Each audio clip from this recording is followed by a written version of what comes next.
Very good. Hello, everyone. Welcome. It's wonderful to see so many people from all over the globe here, and we can unite in a way that we haven't been able to before. So I hope you're all doing well during this time of social distancing. I am Linda Olson, as Peter said, the Vice President of the American Rock Art Research Association, ARARA.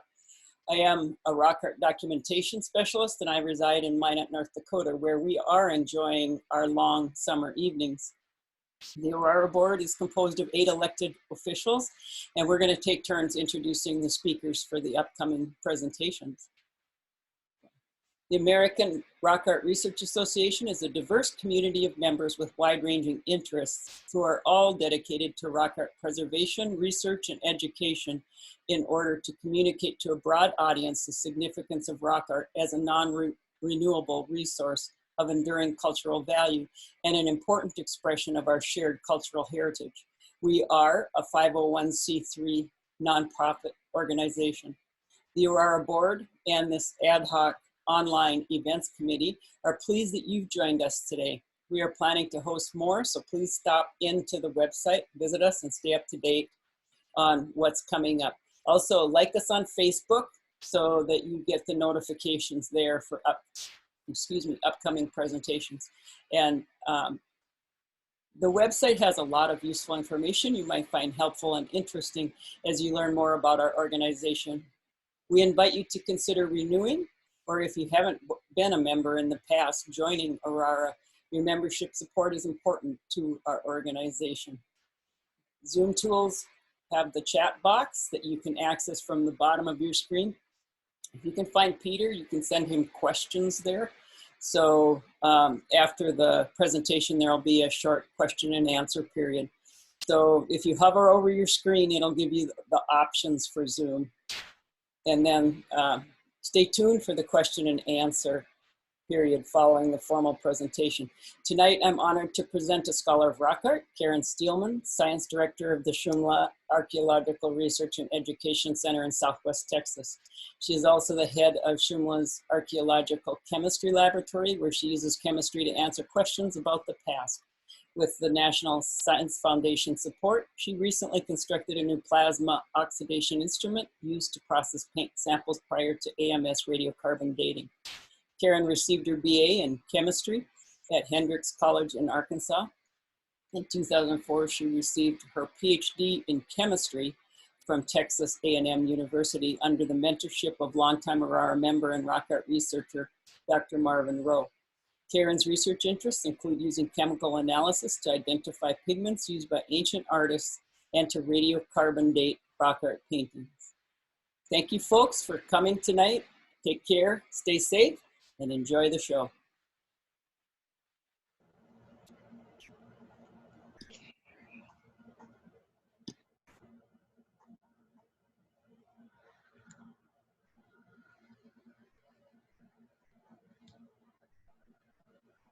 Okay, hi everyone. Peter, you're the only one I can see on the screen, so nod if you can hear me. Okay, good. You know, everybody, it was just so wonderful to see all of you on the screen, just to scroll through and see faces that I've known, and it was just really wonderful to do that. I think these are wonderful events, and I'm glad ARARA is hosting them. I'm honored tonight to share my research interest in chemistry and how I can use that to study archaeology. Linda did the introduction. I am a chemist, and that's one of the things I like about ARARA is that there are people from all different backgrounds that come together to study rock art. But I'm an archaeological chemist, and so I wanted to talk a little bit about what that means. I have friends that are biochemists, and so they use chemistry to study maybe human biology or disease at the chemical level. So as an archaeological chemist, I use chemistry to study archaeology at the atomic and molecular level. And I've always gotten very privileged because my research has always been around archaeology, which is really my prime interest. And I've been lucky to collaborate with many archaeologists around the world. And we kind of have a joke with a lot of my colleagues about archaeological chemistry or chemical archaeology. And so the title of my talk tonight is just sort of a little bit of a play on those words. I am the science director at Shumla. We're located in Comstock, Texas, which is a pretty small town. There's about 200 people and probably as many goats. But we are a nonprofit research center. We're here because of the rock art that's located here. We're studying the rock art of the Lower Pecos using documentation, research, stewardship, and education. And it's really, all of these things are necessary to be able to do any single one. And we really think that all of these four pillars are so important, and it's something that I'm very passionate about. So if you're not familiar with the Lower Pecos Canyonlands, we're located basically on the Texas-Mexico border at the intersection of the Pecos, the Devils, and the Rio Grande at the confluence of these rivers. And this area, it's just west of Del Rio, Texas, the modern town of Del Rio. And it has some of this area in Southwest Texas and northern Mexico has some of the most complex and compositionally intricate prehistoric rock art in the world. And so it's a pretty special place. Not only do we study the rock art in this area, we live here. This is our community. And it's a beautiful place, maybe a little hot right now. I think today's high in town was around 106 Fahrenheit. But we have these canyons that cut through the limestone topography of the area. And in these canyons, there are thousands of rock shelters. And it's a really dramatic landscape here. There's two large rock shelters that both actually have rock art in them. And you can kind of see the little bitty people down at the bottom climbing up. It's a pretty steep hill. I've done that one. So there are thousands of these rock shelters, but in Valverde County, which is the county that's kind of the central area, there are over 350 rock art sites in that county. And then there are other sites that kind of extend outward and into Mexico. So just starting, I want to show you some photographs of some of the sites. This is Panther Cave. And it's a beautiful site. It's on a side canyon. It's almost right on the Rio Grande. And here's another photograph of another site that's also on a side canyon off of the Rio Grande called Rattlesnake Canyon. You've got these two anthropomorphs that are facing each other, and they have sort of splatter paint coming out of their mouths. So this is a depiction of most likely sound. And then the White Shaman site is one of the sort of most studied sites in the area. It's a very densely painted site, though it is one of the sort of smaller sites in the area. It's about 8 meters wide. But this site is owned and managed now by the Whitty Museum out of San Antonio. So this site is open for tours. So this is a site that the public can go to. But the area is known not only for the spectacular rock art on the walls, but the rock shelters also contain archaeological deposits with remarkable preservation of organic artifacts, such as sandals and woven matting. And because of this, the Lower Pecos really has some of the best preserved and longest records of hunting and gathering lifeways, from about 11,000 years ago to European contact. So that's the combination of the rock art with these amazing deposits and artifacts really make this a perfect area to study hunter-gatherers. Here, this is at Eagle Cave, which I'm going to be talking about today, but you can see all of the burned rock and deposit.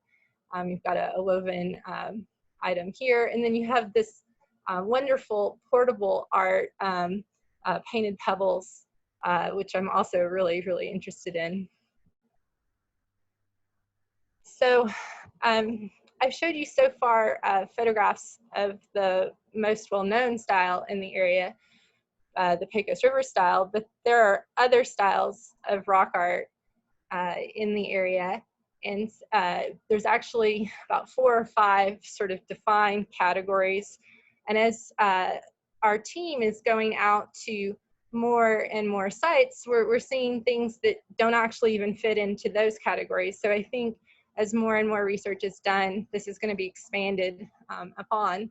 But just to kind of go through some of the more well-defined categories of rock art in the region, here's the historic period examples. You have images of people on horses or a church. And then this is one of my favorite sites. It's Vaquero Shelter, which is in Seminole Canyon State Park. And I think you can go there on the Presa Canyon hike that they do. But this is, you've got a church, and then you have this person in European clothing, and he has sort of the epaulets on his shoulders, and he's got a pipe. So this is one of the categories of rock art that is in the region.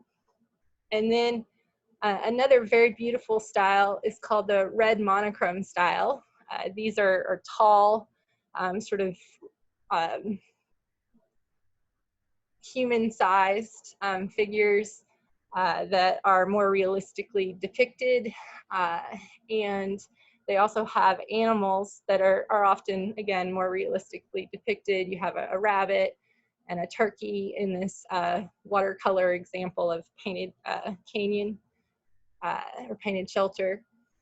Catfish, but we know that these are younger because they have a bow and arrow depicted in the painting, and so that was a later addition, later tool that was used. This was during the late prehistoric. Another style of the area is the red linear style, and these are really hard to find, and so for a while they didn't receive as much attention, but I think now they're really gaining a lot of ground. There's something that our archaeologists are really interested in, and others are as well. These are sort of tiny or diminutive stick figures. They have sort of different ways that they can be portrayed, but they're often depicted in group activities such as dancing and hunting.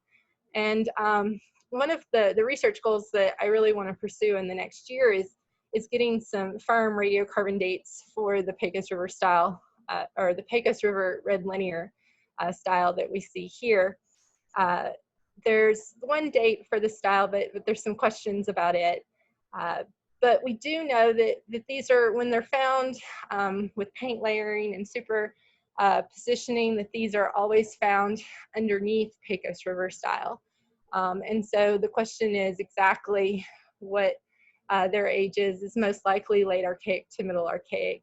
They are often always shown with atl as a spear thrower. So we know that they are older than the red monochrome style with the bow and arrow. And then again, the Pecos River style, which really is what defines this region archaeologically, is the rock art. And this is a polychromatic. There's red, black, yellow, white pigment, and frontally posed sort of human-like figures with their arms outstretched. And they're pretty awesome. They're from late Archaic to Middle Archaic. We do have 33 direct radiocarbon assays on the Pecos River style. These were determined by Marvin Rowe at Texas A&M University, and that work was done in the 1990s. And just by the way, this picture is at Panther Cave again, so you can see that a lot of the Pecos River style figures, I would say not all of them, but a lot of them are very sort of monumental, and so they're very large. But back to the radiocarbon dates, we do have those 33 radiocarbon dates for this style.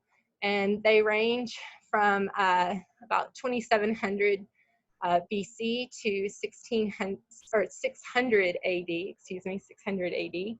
And then just what do these numbers down here mean? Well, this is a different unit. This is actually what we get our measurements in. And so this jumble of letters here, that stands for radiocarbon years before present. And the easiest way to think of this is sort of years ago. But then we can convert that to a calendar age that we're all more familiar with here. So the 2700 BC to 600 AD. And so this style persisted for a very long time. But before I get too much into the radiocarbon dating, I don't want to fracture what I'm talking about too much. But before I get into the radiocarbon dating, I really want to talk about sort of some of the advances in portable chemical instrumentation. There are a suite of instruments that people, researchers around the world are taking to rock art sites, and we're able to get results on site. So, you know, normally when you think about doing a chemical analysis, you think about taking that sample back to the laboratory and then doing that analysis. These are instruments that we can take. They're small enough that we can put in our backpacks, hike in, and do the analysis on site, which then makes it a non-destructive technique, which obviously is more preferred. We're not quite at what I would call the tricorder stage, the Star Trek stage, where it tells us everything that we want to know. I think we've got a long way before we're there, but you know, there are other instruments. There's something called Raman spectroscopy that has a portable instrument that people are using. But the one that most people are using at rock art sites, and the one that I've used the most, is called a portable X-ray fluorescence, or PXRF instrument. You can see Amanda Castaneda here holding this sort of ray gun up to the wall. And this is an elemental analysis technique. It's handheld. You can put it on a tripod, depending on how flat your rock art site is and if that's possible. We, most of the time, just hand hold it. But you can do the analysis in situ, and it is non-destructive. This does produce what I call semi-quantitative or qualitative results. And what that means is that it tells me what element is present, and it tells me if I have a little bit or if I have a lot, but it doesn't tell me the exact amount. And that has to do with the nature of rock art, in that you're analyzing thin paint layers instead of analyzing like a big chunk of obsidian that's homogeneous all the way through. So rock art kind of presents its own challenges because of the nature of the sample. But regardless, we've really been able to use this technique to answer some really interesting research questions. And for me, one of the most useful is when you're at a site and you see black paint. Is that charcoal, or is it a manganese inorganic mineral pigment that is, you know, a mineral pigment instead of charcoal? And a lot of times people assume that when they see black paint, it's charcoal, but a lot of places around the world, it's not. It's a mineral pigment. And so that's a great question to be able to distinguish maybe between different pigment uses for different styles of rock art. Or if I'm wanting to collect a sample for radiocarbon dating, I need a much smaller sample of charcoal than I do of manganese. And so doing this analysis in advance can help me and the people I'm working with make good decisions. We have been able to confirm gunshot damage at a site. That's not something anybody really wants to confirm, but if you needed to do that, we could do that. But another really interesting thing we've been able to do is look at paint layering or superimpositioning of paint, mainly when we're able to see black paint that's made with manganese underneath red paintings. And so that's really cool to be able to do that with the X-ray instrument. I'm not going to do too much chemistry with this, but just realize that it is shooting X-rays at the rock, and that's interacting with the atoms in on the wall and in the material, the sample that you're analyzing. And that causes some interactions to happen in which a secondary X-ray is emitted from that, and that energy of that X-ray is very specific to the element that that atom is. So that's how it is able to identify if there's iron, or if there's manganese, or if there's you know, tungsten, or whatever element, you know, that you're finding in the sample. That's how, based on that energy of those ejected X-rays. And then just kind of how it works in the field. We'll get to some rock art, but that's a suspected gunshot location. And so you hold the instrument up. We prefer to do 60-second analysis times. You'd be amazed at how strong you have to be to hold something up for 60 seconds. But you hold it very steady. We actually put pads on the instrument so that we're not, you know, scratching the rock. We're very, very careful. This is something that, you know, we do with a lot of thought. And then in this case, you get a readout. And in this case, we saw lead, which is indicative of a shot damage. We didn't see lead anywhere else on the panel. But if you're doing further work, you can then take that data from the instrument back to your computer and open it up in a spreadsheet and do further analysis.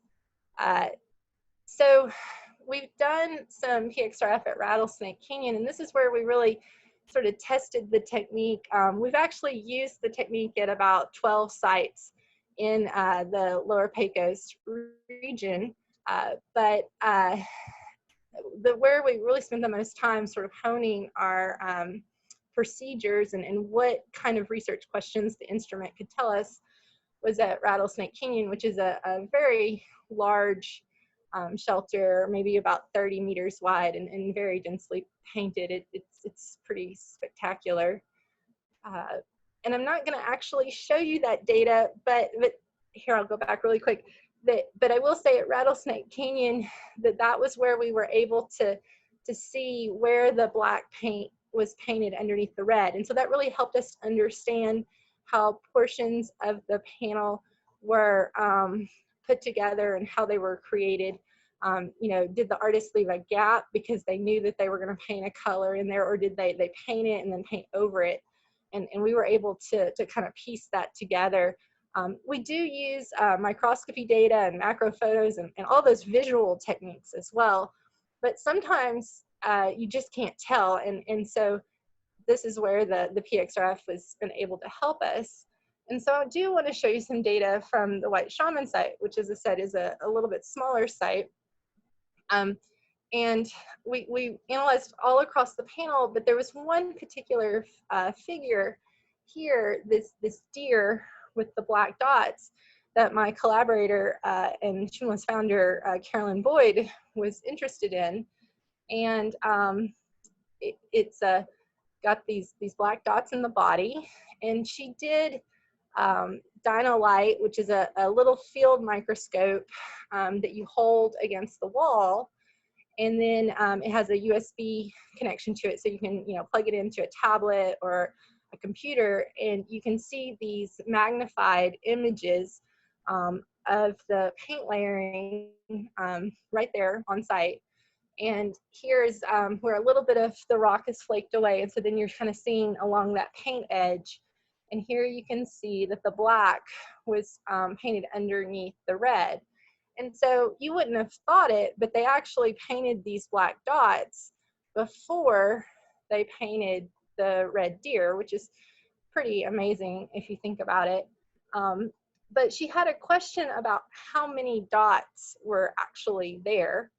And, you know, I always kind of joke that as a chemist, you know, do I care how many dots are there? But I know all of you rock art documentation folks, and of course I know too, that it's the details that matter, and it's important that you document every small facet of what you see. And it had to do with sort of the interpretation of the panel and how the identity of this figure and the deity that this figure was associated with.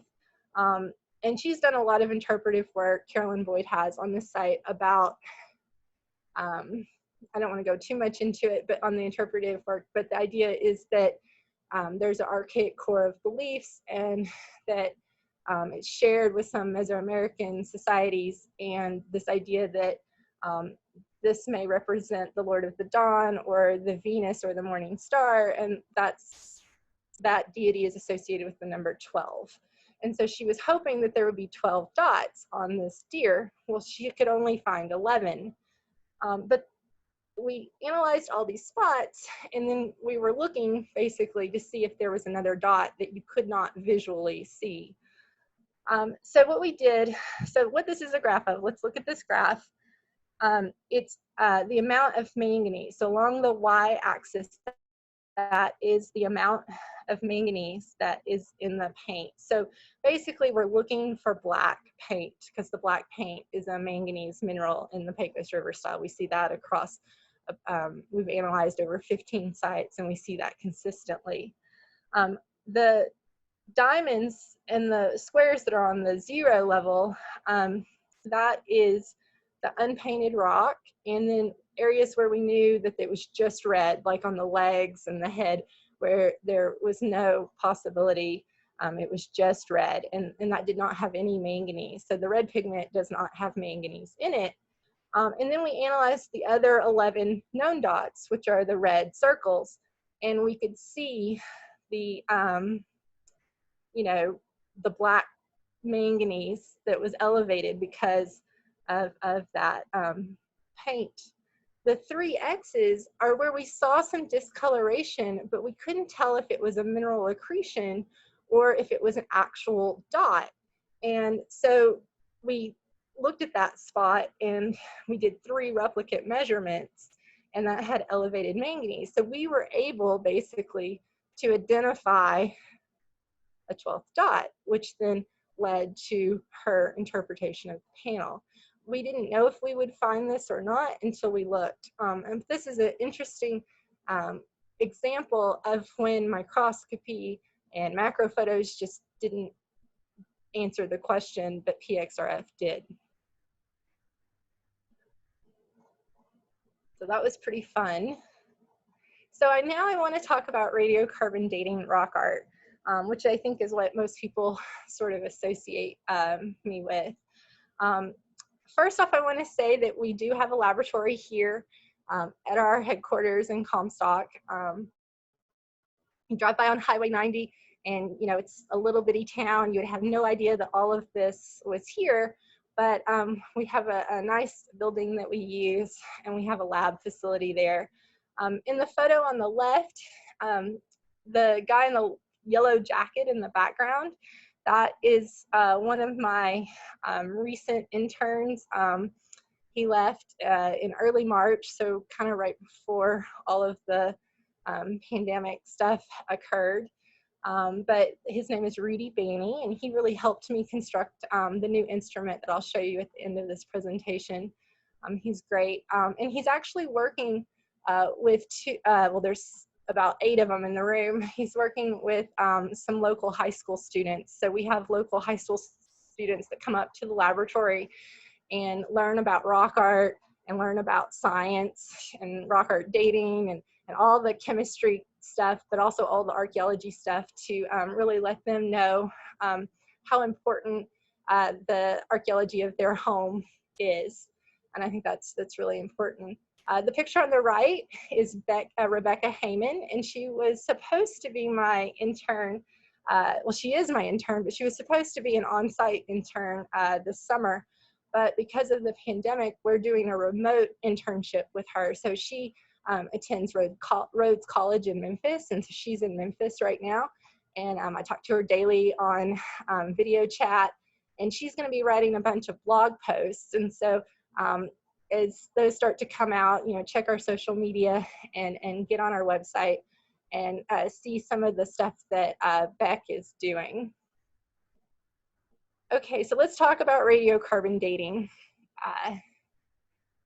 So carbon-14 or radiocarbon is what we call a cosmogenic isotope, and that's just a fancy word to say that it is produced up in the cosmos, in the upper atmosphere from cosmic rays that enter our atmosphere and interact with our air and create something called a thermal neutron, which then interacts with nitrogen-14.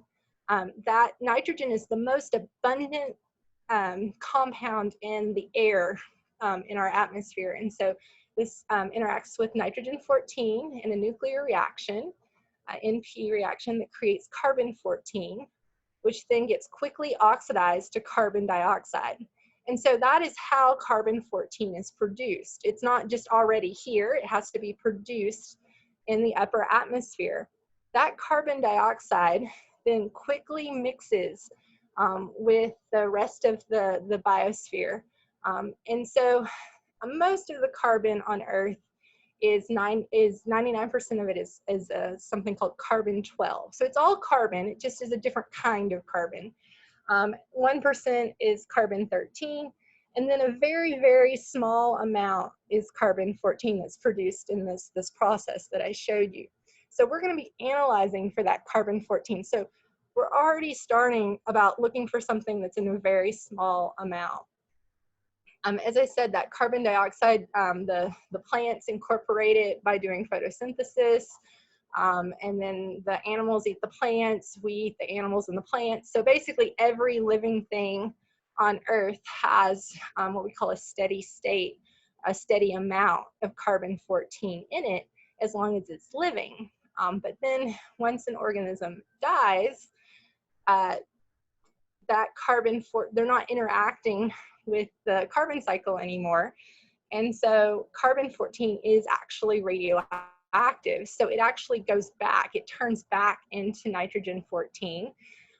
But we can use the amount of carbon-14 as a clock to tell us how old something is. And so if you have this at the very top of the graph, the A0, you have your initial amount of carbon-14. But then the half-life, the time it takes for half of that carbon to go away is 5,730 years. So you're all radioactive right now, but it's a safe kind of radioactivity because the half-life is so long. But if we take a sample and it has half of the sort of initial activity or concentration of carbon-14, then we know that that sample is 5,730 years. So we can use that amount all along this curve as a clock to tell us how old something is. And that's where we get those units with the jumbly letters that I was saying the years ago, the radiocarbon years. But we can convert that to calendar years. And how we do that is actually using things like tree rings. There are other things that people use like stalactites from caves and sediment in lakes and different things. But the easiest thing I think to think about is the tree rings. And the bristlecone pine is a species of tree that lives for over, several thousand years. And then they're in high elevation, so even after the tree dies, it doesn't rot. So we're able to take the tree rings from different trees and match them over each other. And we're able to get a calibration curve where we measure the radiocarbon age on the y-axis, and then we can come down and somebody counts those tree rings, and then you can come across and convert that to a calendar age. This type of sort of calibration is done in science all the time. I mean, when you go get a blood test at the doctor, they take samples of known value and they measure them, and then they measure your sample, and then they use that graph of the known values to extrapolate what the value is in your blood sample. So this is done in all kinds of analysis. It's not just radiocarbon dating, but of course the graph that I'm showing is for years. It's for these tree ring data. It's pretty neat that we can do these calibrations. But let's talk about rock art and sort of the unique challenges that dating rock art presents. You know, radiocarbon dating has been used in archaeology since, you know, a long time. So what makes rock art different? And it has to do with the small amount of sample that we have available, as well as it's embedded, the carbon that you want to radiocarbon date is embedded in a matrix of rock. And in the lower Pecos and in lots of regions around the world, that rock is limestone, which is calcium carbonate.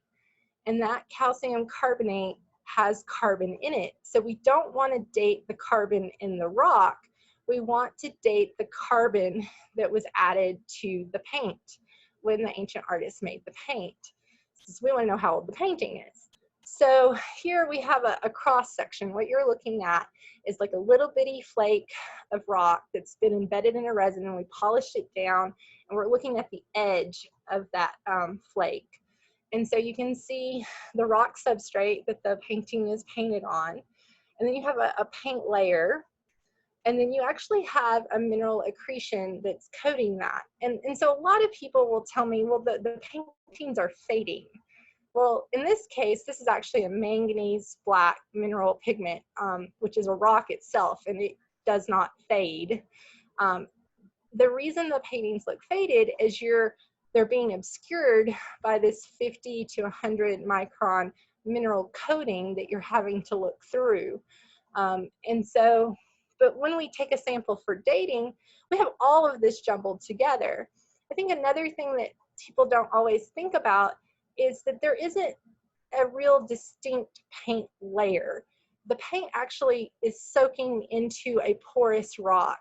And so that paint layer is a combination of the materials that were used to make the paint, as well as the rock that it is painted on. And so we want the organic material to date that is in that paint layer. And so we need a way to extract just that and leave all the other material behind. And so how that has been done is using something called plasma oxidation. And this was developed by Marvin Rowe at Texas A&M in the 1990s.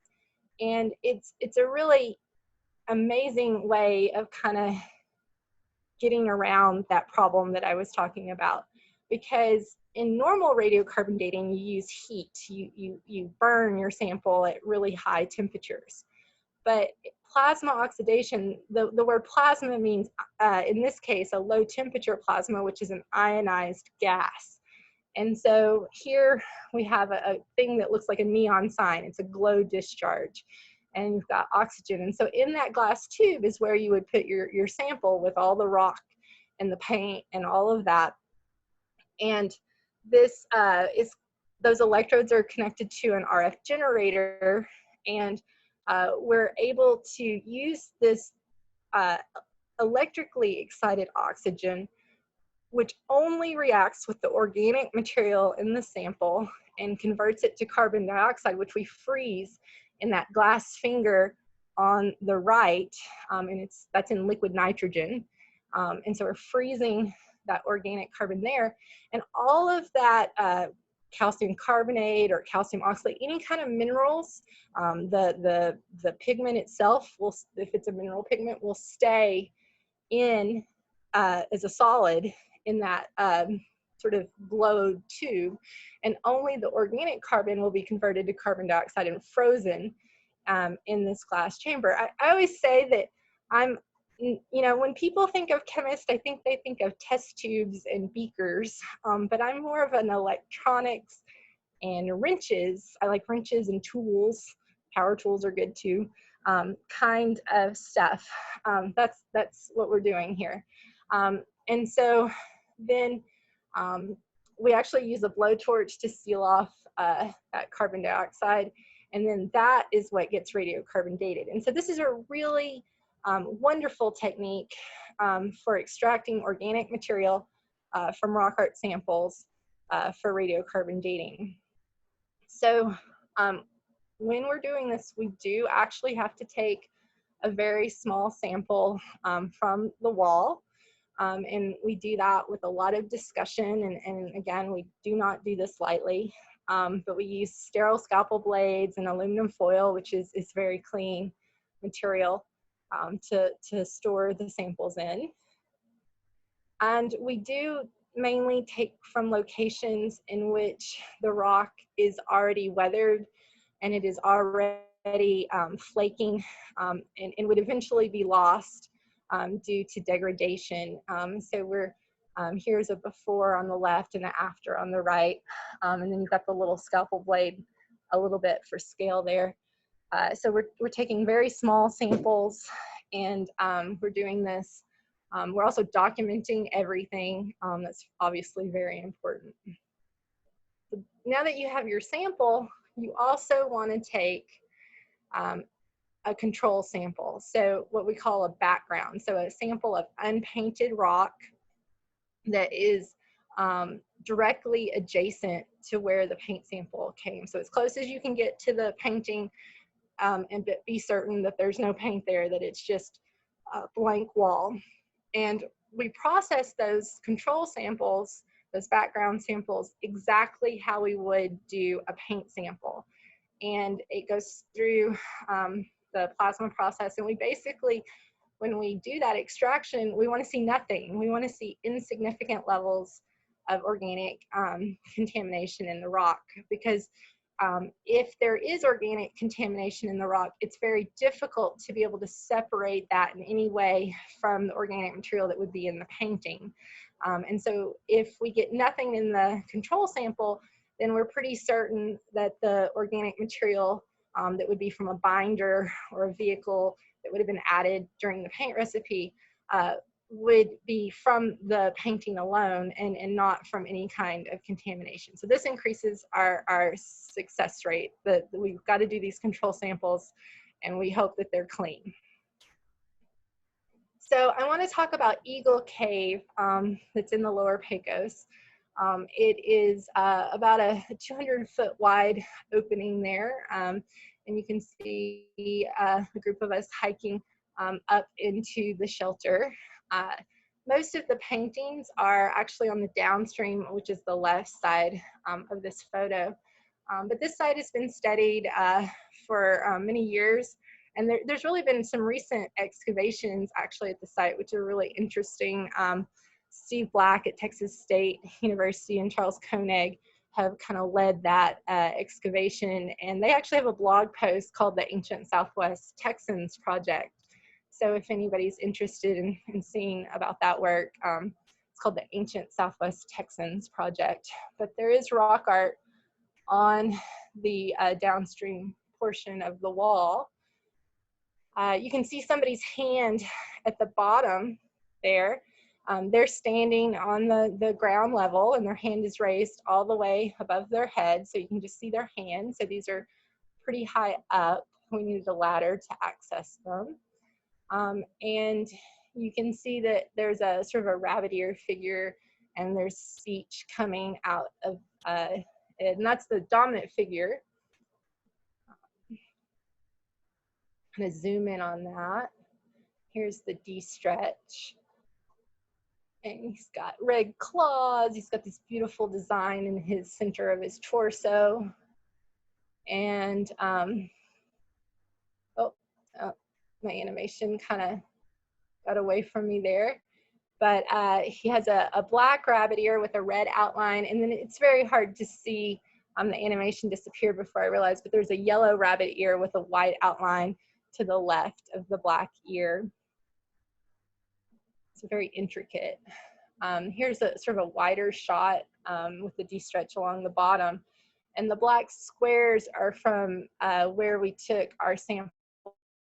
There was a small sort of black anthropomorph, the A007, that we took a sample from. Number 13, the figure 13 was from a winged figure. And then there's another rabbit ear figure on the right, figure 11 there on the right. You can kind of see his black rabbit ear. We're not zoomed in, this is a pretty wide panel. So he's in pretty bad shape, but you can tell that he has got this rabbit eared headdress, ovoid shape.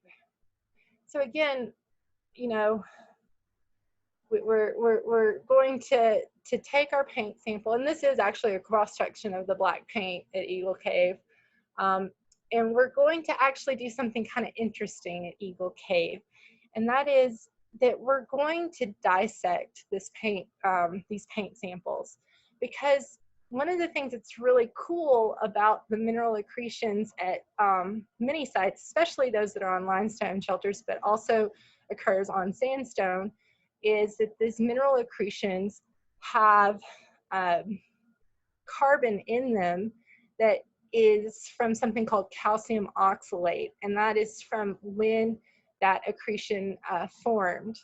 So not only can we get a direct age on the paint, but we can sometimes get minimum if it's coating the painting, or if it's underneath the painting, maximum ages on these mineral crusts.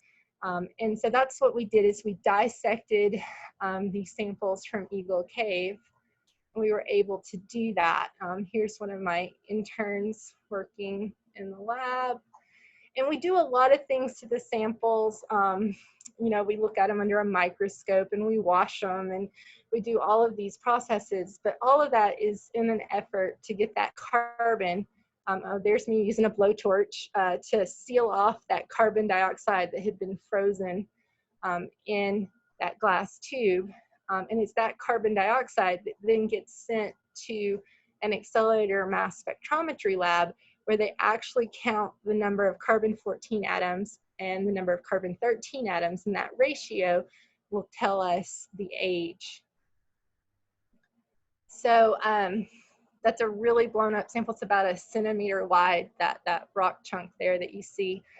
So we can get that direct age from the paint layer, but we can also, as I said, date that accretion layer. First, we have to identify what is in that accretion. And so we use some pretty fancy tools. I usually have friends that are chemists that will let me borrow equipment or let me use or help me do these analyses, because I don't have these equipment here. So this is an X-ray diffraction instrument, and the sample just goes on a little point on the right, and then this can tell us the minerals that are in your sample. So here we were able to show that there was huolite, the blue, the calcium oxalate, which we can get a date on in that mineral accretion. Then we also used a technique called Fourier transform infrared spectroscopy, and a little bit of powder goes on that little hole there on the right of that instrument, and we get squiggles on a graph that look like this. And what this tells us is that, again, at this 1610 green number here on the left, and all the green squiggles tell us that we have calcium oxalate in our samples. And so we're able to wash that and isolate that calcium oxalate and clean it of organic material and get a date on that accretion. So numbers in a graph, numbers in a table don't tell us a lot, so I'm going to go straight to the graph. And that is, we got 3 paint dates, and they all averaged at the same age. And so the 3 samples that we took from Eagle Cave all had the same age, and that was at 3,000, they averaged to 3,280 years ago, which is from 1740 to 1420 BC. So we know now the age of that rock art at Eagle Cave. And in this graph, so in the blue are the 3 paint dates, but then the orange is the accretion that was above the paint, and in the green, that was the accretion that was below the paint. So now we have minimum and maximum ages for these paintings as well. So we've got 2 different methods, 2 different sets of results on the same painting. And it's just like when you go to the doctor and they tell you something, you go get a second opinion. You go get a second test to confirm that that is true. And so in this dating, that's what we've done, is we've used 2 different methods to be sure that we're getting the same result.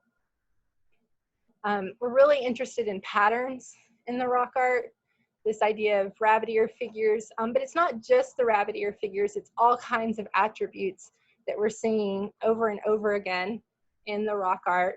We do have a date for another rabbit ear figure at Jackrabbit Shelter that's very similar to the age that we have at Eagle Cave. Rattlesnake Canyon has a lot of these rabbit ear figures, and so we really are curious about that as well. But as I said, these repeated patterns are things that we're really interested in. Just very quickly, this is a site that is new to us. There are these sort of human cat-like figures that have these sort of big round balls that might represent speech or sound coming out of their mouths, and they're facing each other. But they also have on their wrists these black sort of bangles, black wristbands. And we have seen that before at a site that's fairly well known called Curly-tailed Panther. But this is more of a zoomorph figure, whereas the others are more human-like, though I would say therianthrope, a human-animal combination. But they have the black bangles. And so it's these kind of things that our documentation team is really keeping track of. I'm going to actually kind of fly through this because, by the way, I do want to say we're doing more and more dating work here in the Lower Pecos, but we are, you know, we've got a great team. These are several of the people that I work with, Jared Roberts and Vicki Roberts. Charles Koenig and Amanda Castaneda have been with Shumla for a long time, though Charles is now at the University of Wyoming, and Amanda's with him at Wyoming. So we're very excited for him. And hold on, I'm going to share my screen, but I'm not quite done. So hold on. I can get my mouse to, I want to show you this. So we are, you know, doing a lot of, the team is doing lots of documentation in this area. They've recorded, I believe they're at about 198 rock art sites with our current documentation project in the last 3 years called the Alexandria Project. And we're really moving into a new phase in which we're going to be incorporating more and more chemical analysis into our efforts to study these paintings.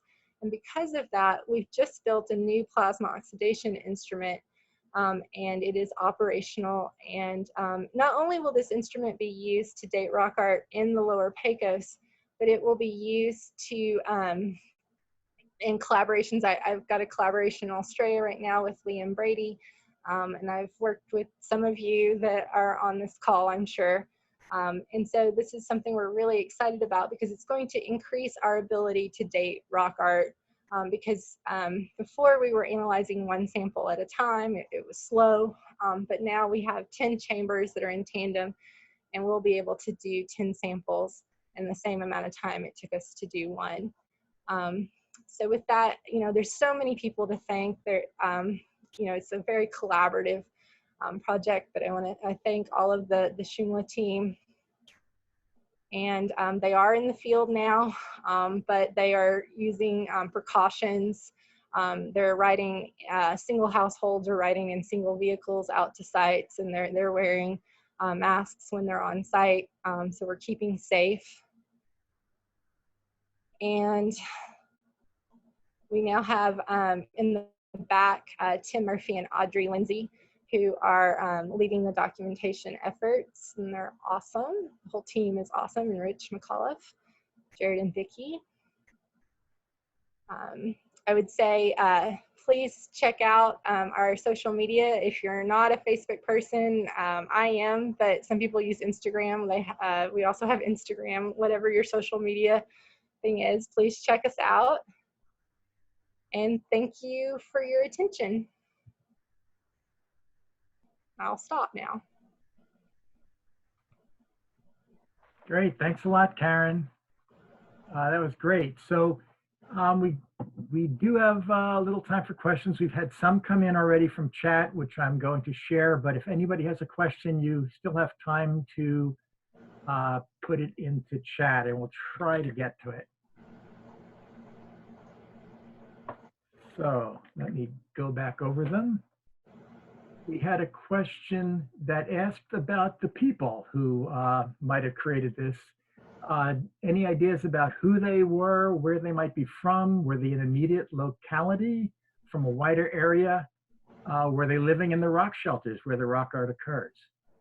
Okay, so obviously people have been living in this area for over 11,000 years. So I talked mainly about a style of art called the Pecos River Style. So I'm going to answer the question in that terms during the Middle Archaic to the Late Archaic. This is rock art that occurred, 4,000 years ago. And so the question is, who are these people and who did they become? And there are studies that have been done based on symbols that we see in the rock art that we also see in other areas. They have a lot of similarities to what is seen in northern and central Mexico. And so we do think that there's strong evidence that there is actually a DNA study that I don't think has been published, but a lot of the researchers know about it that also support that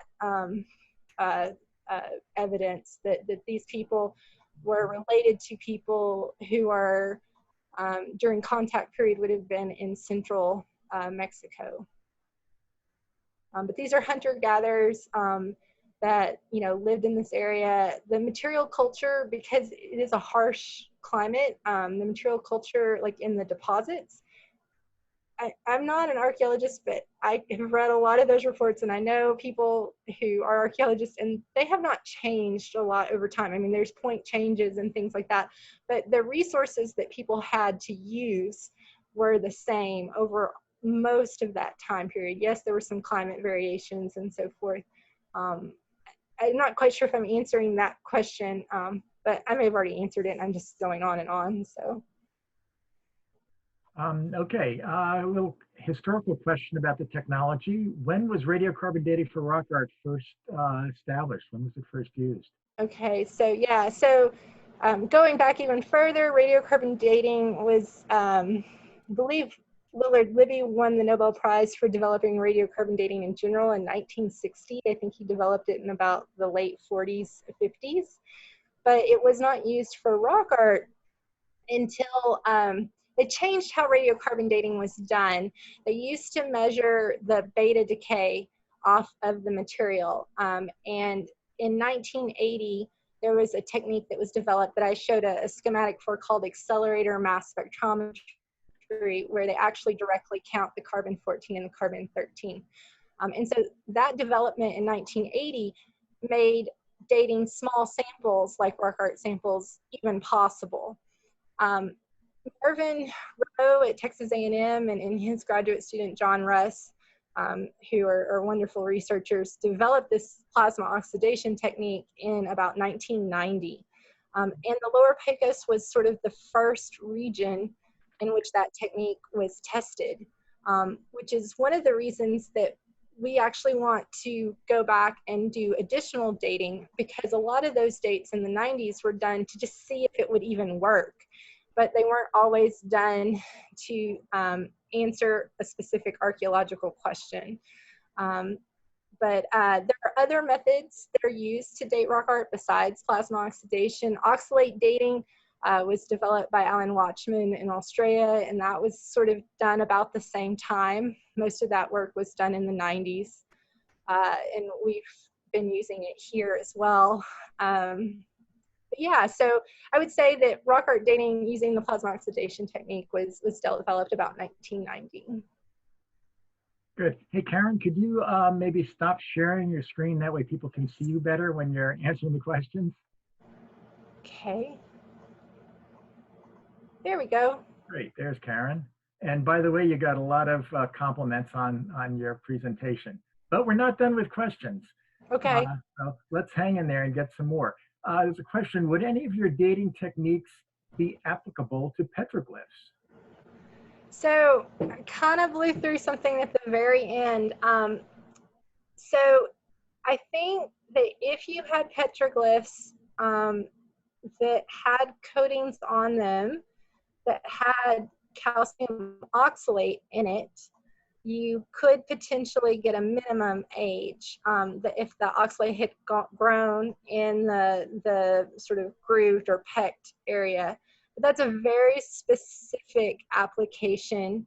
So, you know, a lot of it depends on the geology of the area. I very quickly blew through a slide at the end because I was going long, where we had actually where a paint had been painted over a fine line groove petroglyph, and we got an age on the painting, which then provided a minimum age for the petroglyphs. But it's not, you know, something that would be done in a wide variety of examples. And I would say dating petroglyphs is a very difficult undertaking because a petroglyph is taking something away from the rock, whereas a painting is much easier because there's something being applied to the rock. So there's something there that you can study. Yeah, would there be something in the varnish that you know, is taken away that you could measure somehow? Yeah, there have been methods that have looked at the varnish. I think there's still questions about a lot of those.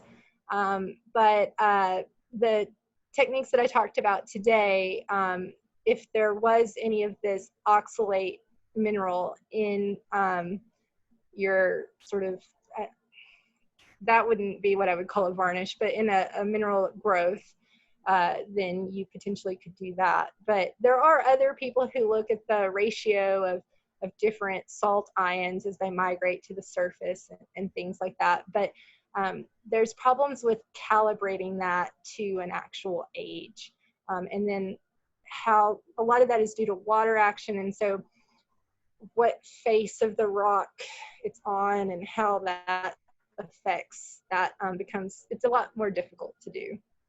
Yeah, so there are other questions about that accretion, like what event are you dating with that accretion above the pigment? So the accretion in the lower Pecos, and a lot of times where you see this mineral growth, like the ones that I showed, what's happening is there's like little microlichen and bacteria and things that are living on the rock. We know things live on rock.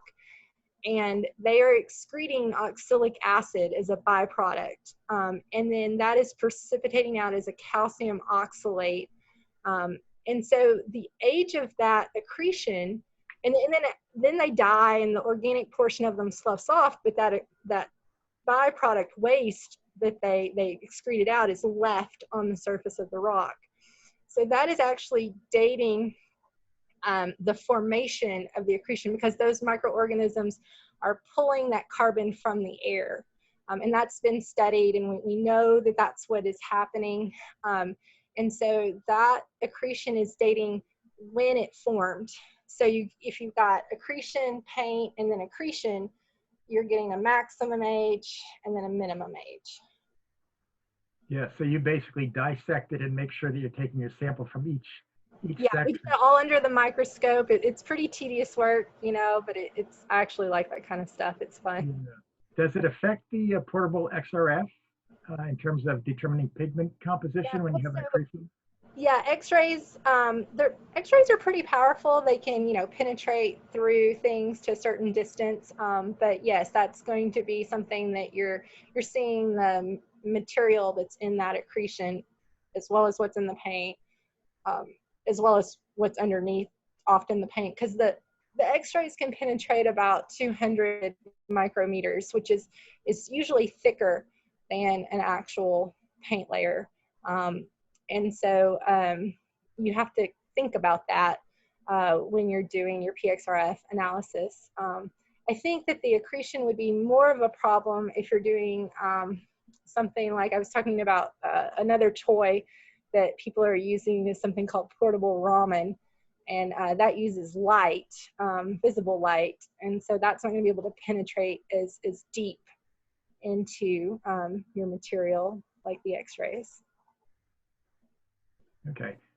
Yeah, you were talking about superpositioning analysis with the XRF. And does that just tell you that both paint pigments were there at that sample, or can it actually tell you which was above the other? So it just tells you which is there. So what we're doing is we have a visual database. So when we're taking the samples, we're looking at the composition. So we're taking analysis points that are where we don't think there's any overlap of paint, and then we're taking samples that are where there is or where there's suspected overlap of paint. A lot of times you can visually tell because the rock is kind of flaking away and stuff. And that's where, you know, macro photos and the digital microscope really answer all your questions. But there are a few instances where you're sitting there looking at it and you can't tell visually. And so that's when the PXRF comes into play. But yes, it's just telling you that you have iron and you have manganese. But if all you see is red and you analyze the same figure with just red and it just had iron, and you did several of like a transect or cross, you know, measurements, then you can start to say, hey, there's black paint under this area because we're seeing the manganese. That's nice. Yeah, so we had a question about the notion that different color layers were planned in advance. Is that something that the layers of the colors were planned in advance? Yeah. Can you expand on that? Yeah, so I did not talk about Carolyn Boyd's research. She's one of my collaborators, and she's the founder of the organization that I work for that works here in the Lower Pecos. But she has a book on the White Shaman mural, which a lot of people may know about.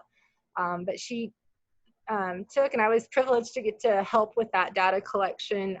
She took about, I think, 200, maybe more than that, using the Dynalite, the little digital field microscope data across that entire panel of the White Shaman mural. And then she put all of that information about the paint layering into this humongous computer program and was able to determine, because there's a lot of interweaving of figures on that particular panel, that on that panel, all the black was painted first, and then the red, and then the yellow, and then the white. And so that's Carolyn's research. And it's pretty spectacular. And, you know, Shumla as an organization and our researchers have done that kind of research on individual figures at other sites, but to do that kind of study across an entire panel is, you know, that's like years of work. And so, but in some of the instances where we have done that work as an organization, as a team, the team has seen that consistent at other sites as well. But there's still a lot of work that needs to be done to show that for sure. That in a particular style that there was this always occurring. Yeah, has your dating tended to show that the panels were all created at one time, each individual panel? The Eagle Cave data kind of shows that, I think. You know, we did 3 figures that are in different places, and they all had returned the exact same age. Obviously, there's error with radiocarbon dating that is a wider band of time. But I do know that it's unpublished data, but I do know that Carolyn has looked at the how the figures are interwoven on that panel. And I do know that she thinks that it was all painted at the same time. She did not look at that until I got the dating results back, so that I wouldn't know, you know, what she thought or whatever. But that's another study that has to be done to continue to show that. Yeah, now you mentioned about taking control samples nearby the paint samples. If your control sample does contain carbon, do you have to discard the paint sample? Yeah, pretty much. If If the control sample has contamination in it, then I have no way of knowing if the paint sample is clean or not. In fact, I would suspect that it's not. There have been some instances where we know that the contamination is due to previous researchers from way before using kerosene or gasoline on the panels to enhance their photography. And we've actually been able to analyze the control sample when we got lots of carbon back and been able to show that that's what was happening. But I mean, we've all been to rock art sites, or most of us have, and there are a lot of things that you have to worry about from a contamination standpoint. There's, you know, growing things and bugs and all kinds of things. So this is a very meticulous, very careful looking at. I say that your sample, your analysis is never as good as, or is only as good as your sample. You know, you can get a result back, but if your sample that you started with isn't good, you're not going to get a good result. Yeah, I had a question. What is the source of the manganese black pigment? So it's pyrolusite, I believe is the mineral name. It's a manganese dioxide. It is a thing that you mine just like you mine an ochre. In fact, we know more about in this region here in Texas, we know more about the black paint because there are known manganese mines on the surface. So if you know where they are, you can just go up to them and there'll be a pile of black rocks in a crevice, and you can pick those black rocks up. I thought they would be really hard, but it turns out the ones that we picked up were really soft and they just crumble in your hand and make a beautiful fine powder. I'm sure there was some processing that was done in this region, but it's very common around the world. Manganese dioxide is used in black paint at many sites. Is that true? Is that true of all of the pigments, that they're all found right around there? Of the pigments? Yeah, or that some pigments come from farther away? So pigment sourcing is a whole nother type of analysis, because when you do sourcing, what you're trying to do is determine exactly where that pigment came from, the exact location. And so you're looking not only at the main things that are in the pigment, that it has iron or it has manganese, but you're looking at the trace elements that are present in that mineral to say it came from this place specifically. With rock art, that's really hard to do because your paint is soaked into another rock. So you don't have the original paint anymore that the artist applied to the wall. It's mixed in with the rock substrate. There have been a few studies around the world where people have been able to kind of separate that out. And there's a study that John Russ did using something called ICP-MS, inductively coupled plasma mass spectrometry, sorry, that looked at those trace elements. But we actually know more about the black paints in this region in Texas than we do where the iron ochres came from. So we don't know where those came from. What about the organic binders? Yeah, you know so we know that there's organic material in the paint. We're able to extract it. It's in very small amounts. Usually we get about 50 to 100 micrograms of carbon. So not milligrams, but micrograms. So that's small. And it's enough for us to get a radiocarbon date on. We analyze those control samples and we get basically zero, you know, less than 1 microgram of carbon. So we know that there's carbon in the paint, and we know that the color comes from mineral pigments. So the ancient artists were adding something. Now, there have been some chemical analyses to try to identify that. I was talking specifically about here in the lower Pecos, but that's actually a very difficult chemical analysis. It's not like, you know, it's not like CSI or whatever where you can just do it quickly. But there's been something called GCMS analysis to look for fatty acids, and there's been DNA studies attempted. Both of those studies basically said we're not sure. And so we don't know exactly what the organic material is. Now, Phil Daring and Carolyn Boyd have done some experimental archaeology in the area where they took all of the sort of possible plant materials and animal resources that would have been available to the ancient people, and they basically tried lots of things, and the thing that made the best paint, because we're talking about figures that are as tall as I am, and they have long brush strokes over very rough surfaces. Mixing ochre and water together is probably not going to give you a high enough quality paint to do that. You're going to need to make paint. And they took this, and they found that animal fat that they got from deer bone marrow, and yucca root, which is here called the soap root plant, which basically breaks up the fat and makes an oil. So that works the best. So we think that they were, you know, doing stuff like that and making oil-based paints. But that's an experimental archaeology thing, and actual chemical analysis is a whole different ball of wax. And I would say that around the world, that kind of organic analysis has been, there's a lot of research that still needs to be done on that. Wow. Okay, maybe a quick mention on the coloration technique. Someone asked about de-stretch, basically. I guess we could just mention it. Yeah, no, I didn't. I'm sorry. I had so much I wanted to talk about. But yeah, so the de-stretch is a technique developed by John Harmon, who was on here, I know, earlier. I don't know if he's still on here. But it's using color space. I feel almost intimidated to explain this if he's still on this call.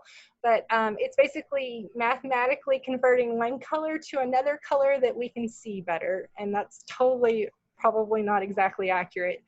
But it's a computer program. If you Google de-stretch, so the letter D-S-T-R-E, I can't spell stretch, de-stretch, and you'll find that website, and it's a computer plugin to ImageJ. You can actually buy an app on your phone and take a photo in the field and then do that enhancement on your phone. We use it all the time, because if you're at a rock art site, you're looking at something and going, I'm not sure if something's there or not. And so you just do that. It's a wonderful tool it's used by rock art researchers. Yeah. Okay, we're going to wrap up, but I want to hit you with a couple of questions that are non-technical. So one is about Shumla. Has it sold its testing services to other rock art organizations to raise funds? So all I heard was a question about Shumla, and I didn't. Are you selling your testing services to other organizations? So I do collaborations with other researchers. So if anyone is interested in working together, that is something I do. As I said, I have a current collaboration with Liam Brady in Australia. I've done collaborations with Larry Lohendorf, who you know, is an ARARA member. But yes, we want to work with others. Are you working with anybody on the Mexican side of the border? So yeah, we have contacts in Mexico. It's difficult. As many of you know, the border situation is not always the safest. But because we have to go all the way around to get to the sites in Mexico, we can't just hop the river. Which would be much easier, because sometimes you can see sites in Mexico, or you know they're just over. But because we have to go all the way around, it makes it much more difficult. But we know some of the ENA archaeologists in the area, and that's something that we hope will happen in the future. Okay, let's end up with a little personal question, which is, did you start your chemistry education with the intent to get into rock art? And if not, how did your interest in rock art develop? Okay, yeah. So I always wanted to work in some kind of cultural heritage. I wanted to always use science to study the past. That was always what I wanted to do. So I thought I would be an art conservator. Turns out I can't draw. And so I'm a better chemist, and I'm a horrible artist. I have appreciation for art. So I looked for people who were doing some kind of chemical analysis for cultural heritage, and I found Marvin Rowe at Texas A&M and was very fortunate to get to do that. So my original research as a graduate student was in rock art. Okay, well, I guess we should probably wrap up. So thanks again to Karen Steelman for a great presentation. Thanks to all the attendees for your interest. And if you would like to learn more about the rock art organizations, ARARA or Shumla, please check out their websites and Facebook pages. Our next speaker again on Saturday, August 8th will be James Kaiser, an expert on Plains Indian rock art. So until then, good evening and stay safe. Thank you all.